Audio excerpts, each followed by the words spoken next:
Well, let's start off with E4, Timek FR. No country. Okay, I'm just curious. Play the normal move, knight f3, attacking that pawn. He defends. Go for the Ruy Lopez. He kicks it.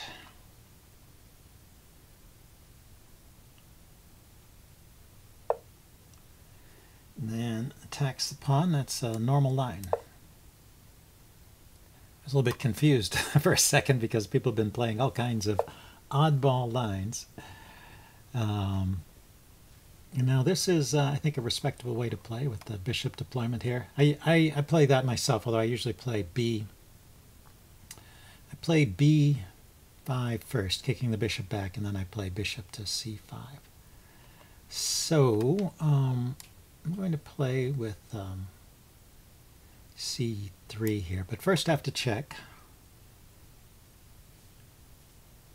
if the pawn needs to be defended. I guess it does. I guess the pawn needs to be defended because of, yeah, the knight's just threatening to take it, and I didn't have bishop to D4, which you sometimes have.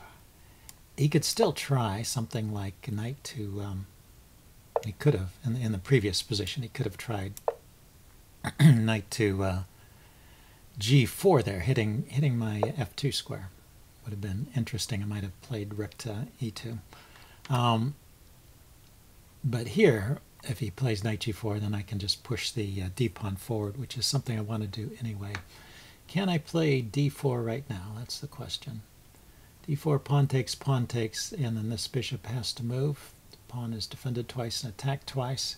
He has an indirect attack on this E-pawn. So it's defended twice as well. Okay, let's go ahead. I was thinking this bishop plus this knight might be a threat against this pawn, but so far it's not a problem.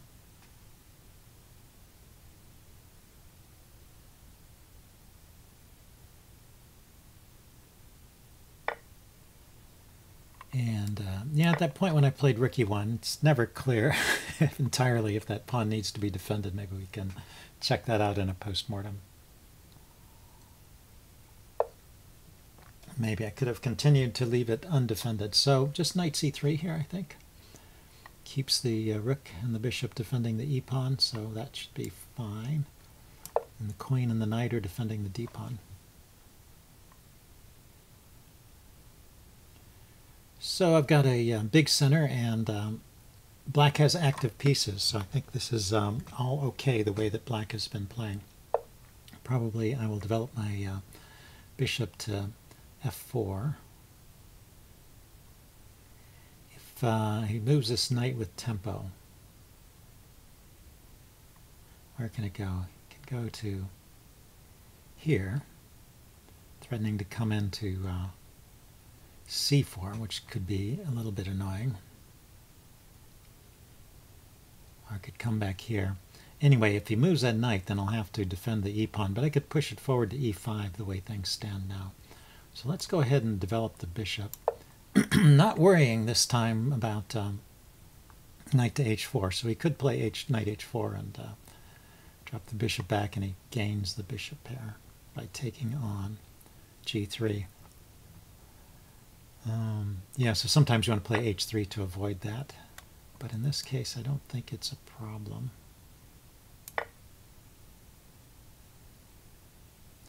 So still, if he's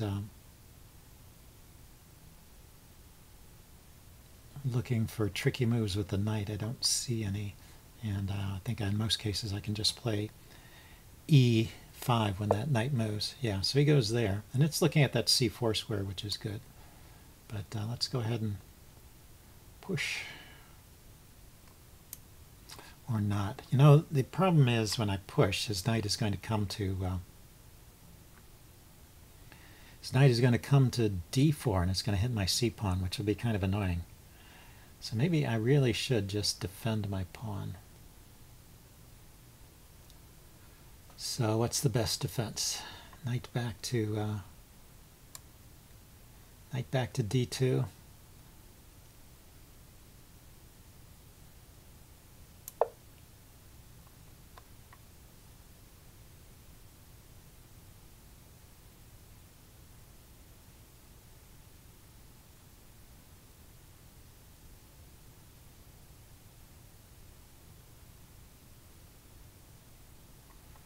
Now the queen could come out. Yeah, I don't know if there's any good squares. So I thought if the knight went there, I would trade it. That would leave this pawn momentarily hanging, but maybe then knight d5 is okay.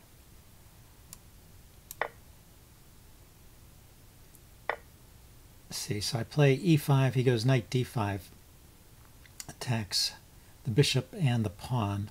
I could play queen f3, which defends both. And if he takes the bishop, I take back. If he takes the pawn, I take the knight, so that's not good. But my queen is in the line of his bishop on f3. So the question is, does the knight have another move where it's not, where I can't just take it with the queen? If I take it with the queen, then I'm moving my queen out of that line of fire of the bishop. Oh, I can take, it's actually a pin on the bishop. I can take the bishop unless he moves the knight. Yeah, and the knight from there cannot defend the bishop. So queen f3 I think is a playable move after knight d5. Also, just bishop back to d2 would be playable as well. Maybe it's better to keep the bishop here.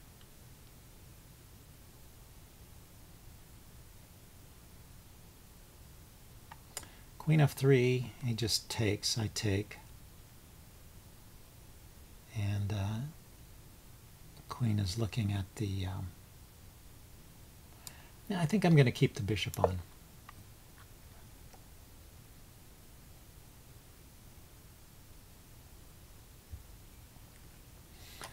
I can still play queen f3 or g4 or h5 with the queen h5 threatens to take on h7.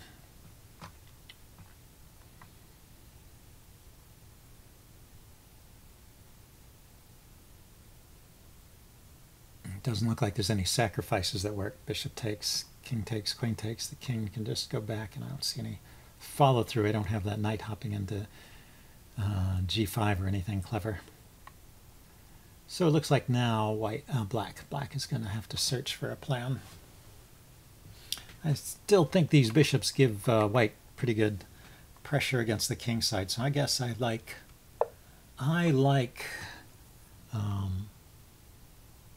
white in this position. So let's bring my queen out to g4.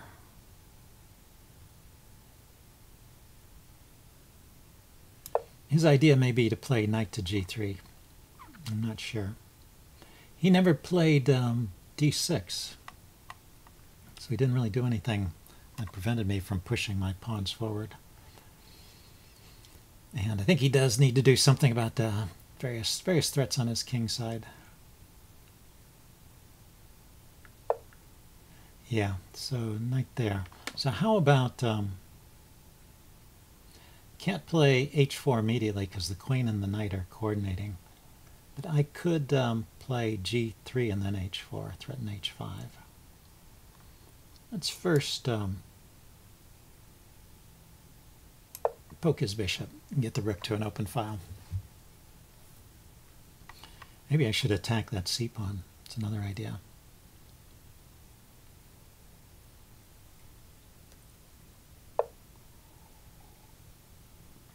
So he defended the bishop. Yeah, so g3 now. He is weakening this diagonal. But I don't see any immediate way for him to exploit it.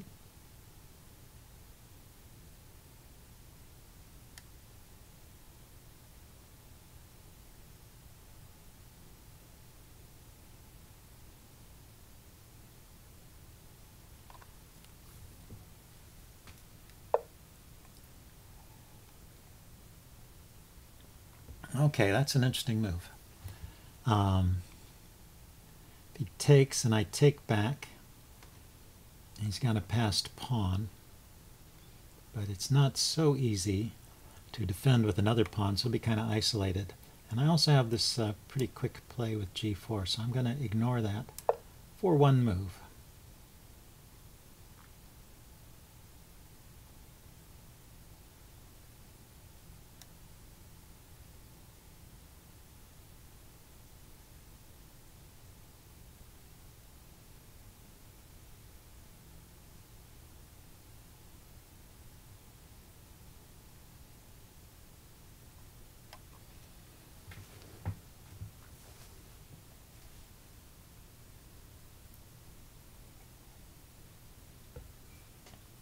So not so easy for black to stop h5. If he plays h5 himself, I can just take it. And then his knight becomes pretty weak there, attacked by the queen and the bishop. The question is, can I afford to... No, I can't. I can't afford to allow him to play d3, so I'll take back. Yeah, so this is a position I was talking about where if he plays... d4 to try and give himself a protected passed pawn, d5 rather, I can take en passant. So he never really gets a protected passed pawn, but it is a passer, so it is dangerous, and I have to watch out for it as we get towards the end game. So here, I definitely don't want to allow it to be a protected passed pawn, even though it did shut in his bishop. And now I'm going to go with h5.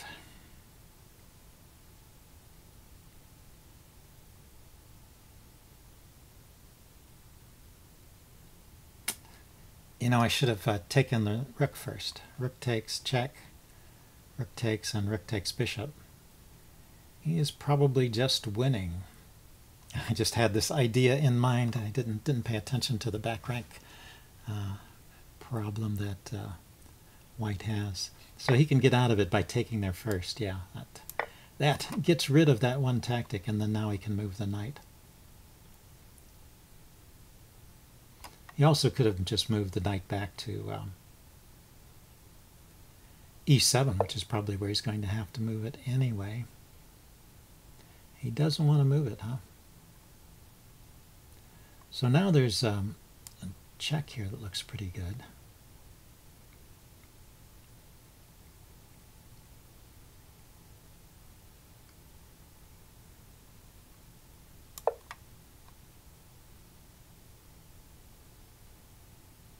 Since he undefended the back rank. And after the knight moves, the queen can come over here and set up this battery against h7.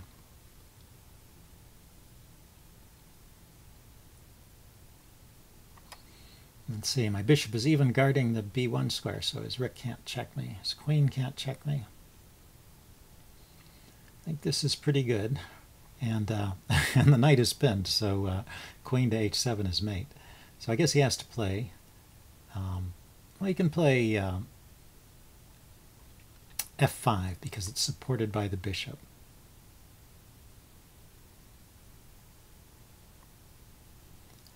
I guess. Or g6. Yeah, so that doesn't work. This is kind of nice. Even though the knight appears to be guarding it, it's not. And even though the rook appears to be hanging it, it's still pinning the knight. So that is a mate. Anyway, I will upload this and do a postmortem. See you guys later. Bye.